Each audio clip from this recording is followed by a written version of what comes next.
Salut à tous, bienvenue sur la chaîne Carafif, la chaîne libre, gratuite et sans pub monétisée, et qui le restera. Merci de me rejoindre pour ce tuto numéro 27 consacré à Art. Il y a quelques années, la dernière vidéo publiée sur cette chaîne consacrée à Art l'était à partir d'une version de Art en 1.8.2. Nous en sommes aujourd'hui à la 1.26.4, autant dire que le développement a beaucoup évolué, des modules ont changé, des commandes n'existent plus, d'autres modules ont été créés, bref, nous allons devoir faire évoluer cette playlist à partir des versions plus récentes. Le dernier module auquel je devais m'attaquer avant ma petite interruption de quelques années était le module film négatif. Je reprends donc le fil de notre petit projet et je vous invite donc à me suivre maintenant pour qu'on aille voir de plus près ce super module film négatif. A tout de suite. Nous sommes donc sur la version 1.26.4 de Art. C'est à partir de cette version donc et des versions ultérieures que nous continuerons à enrichir cette playlist.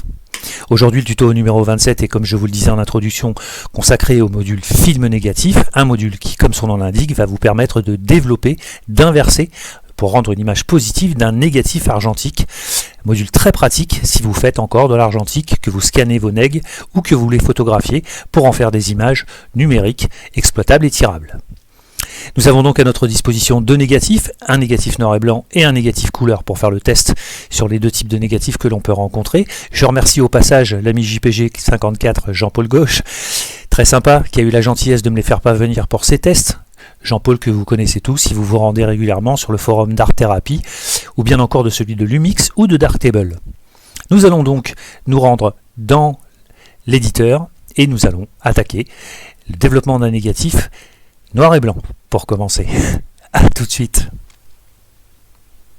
J'ai chargé le négatif noir et blanc dans la fenêtre de l'éditeur. Un négatif d'un petit poney ou d'un petit cheval, je ne vois pas trop bien. En tout cas, ce que je vois, c'est que ce pauvre animal a la tête en bas. Nous allons donc le redresser, appuyer sur la touche F pour centrer.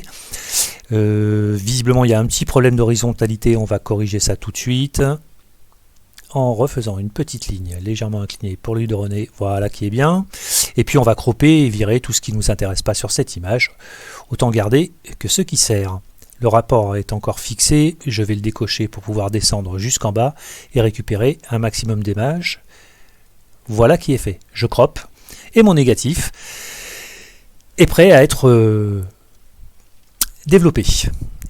Avant de nous attaquer au module film négatif, faites-moi plaisir, décochez tous les modules, je dis bien tous les modules, sauf la balance des blancs que vous ne devrez toucher sous aucun prétexte, tous les modules qui sont actifs sur votre système. Je coupe ici, là j'en ai encore un autre, là j'ai la balance des blancs, souvenez-vous, on n'y touche pas, sous aucun prétexte, ici je n'en ai pas. Et donc il ne me restera plus dans quelques instants que le module film négatif d'actif.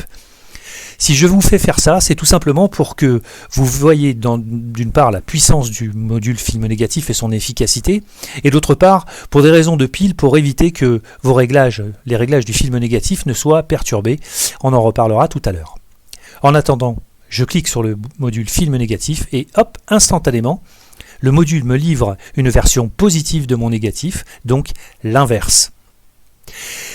Je vais regarder en haut à droite mon histogramme. Cet histogramme, nous allons en parler beaucoup dans la retouche de ce noir et blanc, car dans cet histogramme, nous allons prendre énormément d'informations qui vont nous aider à comprendre ce qui se passe sur notre image. Ce que l'on constate, et ça votre image vous le dit, c'est qu'il n'y a pas beaucoup de contraste. Il y a un trou dans les noirs et un trou dans les blancs. La deuxième chose que l'on constate, c'est sa faible exposition. Vous voyez qu'elle manque de lumière. Cette image mérite d'être un petit peu dopée. Mais surtout, je ne sais pas si vous le verrez sur la vidéo, mais sur l'ensemble de l'image, jonche une dominante rouge orangée qui est pour l'instant un petit peu gênante, mais que nous allons vite faire disparaître, vous allez le voir. D'ailleurs, si vous regardez votre histogramme, vous voyez que cette courbe des rouges sort de la gamme de l'image et se fait un petit peu remarquer. Nous allons l'adopter, vous allez voir, elle ne va pas faire sa mariole très longtemps. Le module film négatif est plein de curseurs et de boutons que je vous propose de visiter maintenant. Vous allez garder à l'esprit que la première partie jusqu'à l'échantillonneur concerne plutôt le noir et blanc, tandis que la partie basse est beaucoup plus utile lorsque nous développerons notre négatif couleur. Le premier curseur est l'exposant de référence. Alors ici, si ma mémoire est bonne, c'est ce qui gère la pente de la courbe des verres. La courbe des verres, c'est la courbe de luminosité, mais nous allons voir en détail comment ce petit curseur fonctionne. Le ratio de rouge, lui, gère, c'est l'exposant du rouge par rapport au vert. Le ratio de bleu fait la même chose par rapport au vert toujours. Sachez que dans un négatif, se jonge dans les tons les plus sombres le rouge. C'est là-dedans qu'il vient se nicher. Donc forcément, lorsque vous inversez votre film négatif pour en faire un positif, eh bien il se retrouve ce rouge, plutôt dans les hautes lumières et donc dans les ciels. Si vous avez une dominante forte de bleu, poussez votre curseur rouge, et si vous avez une forte dominante de jaune, poussez votre curseur bleu. Généralement, on commence toujours par le rouge, et ensuite on finit par le bleu. L'échantillonneur va vous permettre d'échantillonner les points blancs et noirs. Alors attention, ce n'est pas vraiment une balance des blancs, c'est plus une...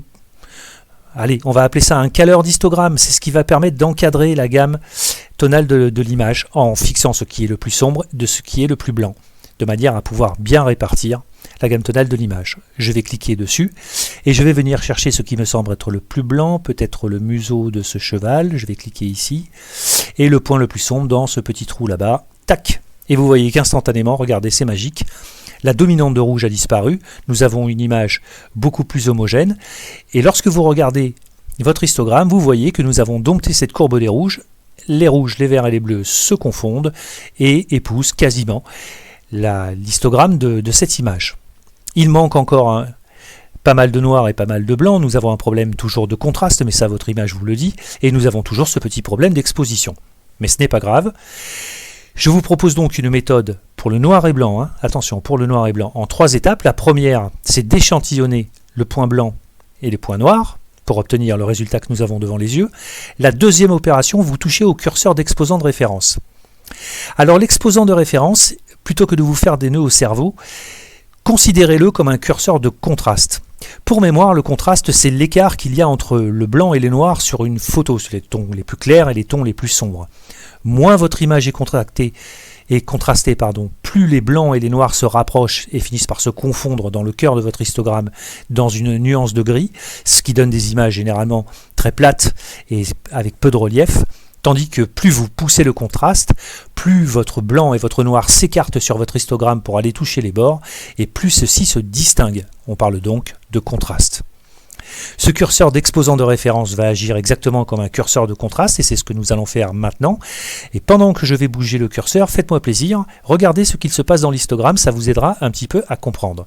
Je pince, je glisse sur la droite, et vous voyez que mon histogramme commence à s'écarter simultanément à droite et à gauche. J'ai raté mon curseur, voilà, vous voyez, il bouge.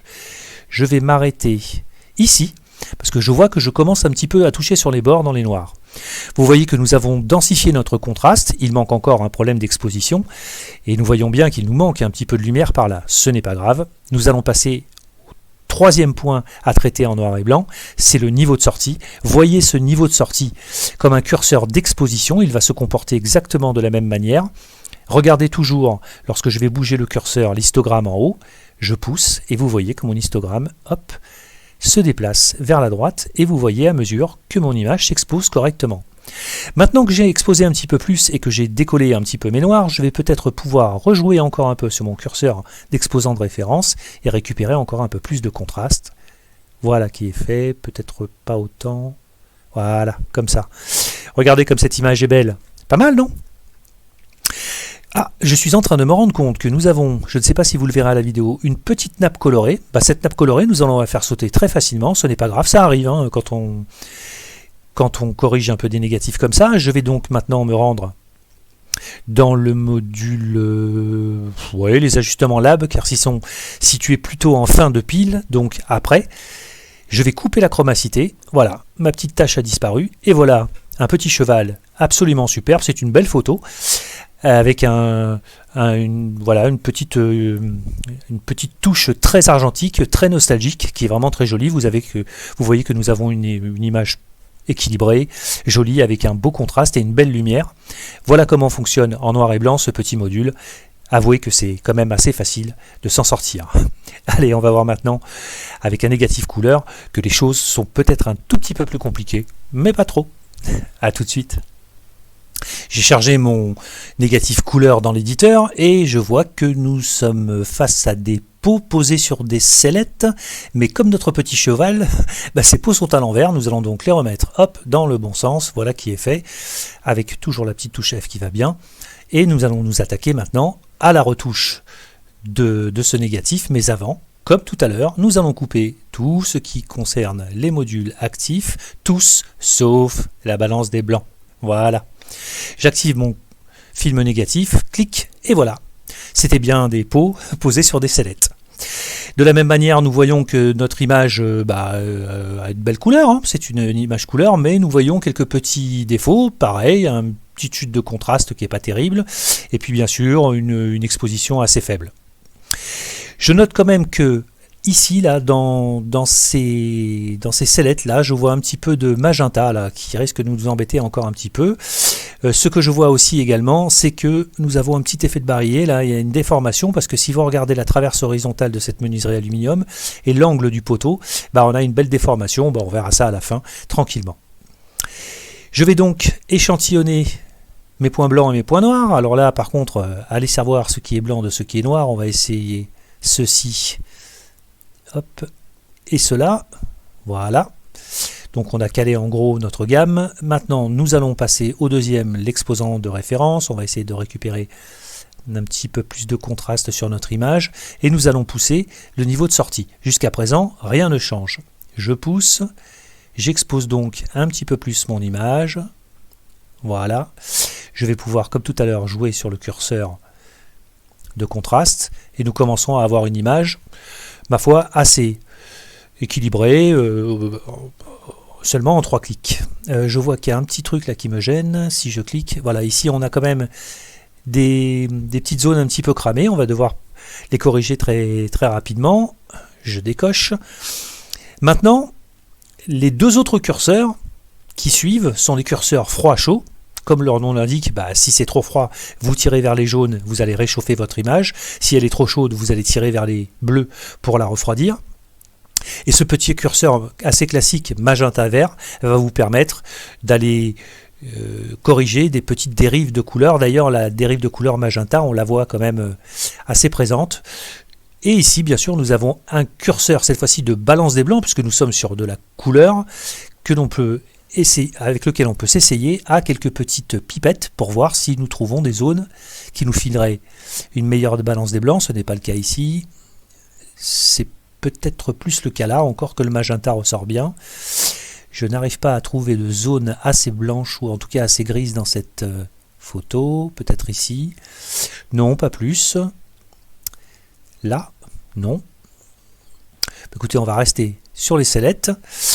Nous avons donc cette dominante magenta. Alors je ne sais pas si ça se verra à la vidéo, mais nous allons un peu essayer de pousser le curseur des verts pour la faire légèrement disparaître. Voilà qui est pas mal. Et peut-être refroidir un peu notre image qui est tendance un tout petit peu à être chaude. Voilà, pas plus. Donc là maintenant, nous allons pouvoir travailler sur cette image avec d'autres modules puisque nous avons la base d'un négatif plutôt bien construit. Je vais revenir maintenant sur les modules un peu plus classiques. Je vais me servir par exemple de l'égaliseur tonal, rallumer mon témoin de haute lumière là et je vais faire disparaître toutes ces petites crêtes vilaines là. Alors je baisse le curseur de haute lumière, voilà qui est fait. Je vais pousser un petit peu le curseur des noirs histoire de déboucher un peu. Je vais pousser les tons moyens pour ouvrir un peu parce qu'il y a quand même un petit peu de vignettage sur cette photo. Voilà, hop. Peut-être baisser un petit peu les blancs. Est-ce que ça améliorerait un petit peu l'image? Pardon, j'ai raté mon curseur. Ou les augmenter. Non, pas plus. Je vais me servir du pivot plutôt vers les hautes lumières, par là. Écoutez, ça m'a l'air plutôt pas mal. On peut aller chercher notre ajustement lab qui est très utile sur l'argentique. On peut couper la chromacité quand même parce qu'elle est très très présente. Donc ça sert à rien d'avoir une image aussi punchy. Ça me semblait trop saturé. Et puis peut-être augmenter légèrement le contraste. Légèrement. Et pousser peut-être un peu la luminosité. Voilà, pour dégager avec l'ajustement lab les bords. Vous voyez qu'on y gagne un peu sur le vignettage. Ma foi, ça m'a l'air plutôt pas mal. Par contre, nous avons vraiment un problème de géométrie. On va s'attaquer à ça tout de suite. On va taper la correction de la perspective, appuyer ici. Donc voilà, une traverse bien horizontale et un montant bien droit. Par contre, vous avez vu que ça a tendance à étirer dans les deux sens les pots qui étaient ronds à l'origine mais qui se retrouvent un peu ovalisés. Donc on va toucher au facteur de rognage pour essayer de compresser tout ça et leur rendre une forme un peu plus homogène. Voilà qui est fait. Peut-être jouer aussi sur la distance focale. Bon, ça m'a l'air pas mal. Allez, un petit crop par-dessus, histoire d'avoir un truc qui soit propre. On a toujours notre problème de ratio fixe qu'il nous faut décocher. Voilà, on récupère un maximum d'images. Et on crop. Voilà. Vous voyez qu'on peut aussi facilement, grâce à ce petit module et l'aide de 2 ou 3 autres, avoir une photo argentique qui est encore dans son jus avec ses petites couleurs d'origine et une photo que l'on peut corriger ensuite à notre guise et nous servir d'autres modules qui sont à notre disposition dans Art pour continuer à les développer. Vous voyez que c'est un module qui est très puissant, très facile à utiliser quand on comprend son concept et la manière dont il faut s'en servir. Une fois que vous aurez manipulé quelques négatifs, vous verrez, il n'aura plus aucun secret pour vous. C'est un module très utile pour ceux, comme je le disais en introduction, qui font de l'argentique et donc qui ont souvent des scans de négatifs à devoir tirer en numérique. Je vous remercie beaucoup d'avoir suivi ce tuto, je vous dis à très bientôt pour de nouvelles aventures et comme d'hab, vous le savez, c'est bon pour le référencement. Visionnez, partagez et abonnez-vous. À bientôt, salut, bye bye.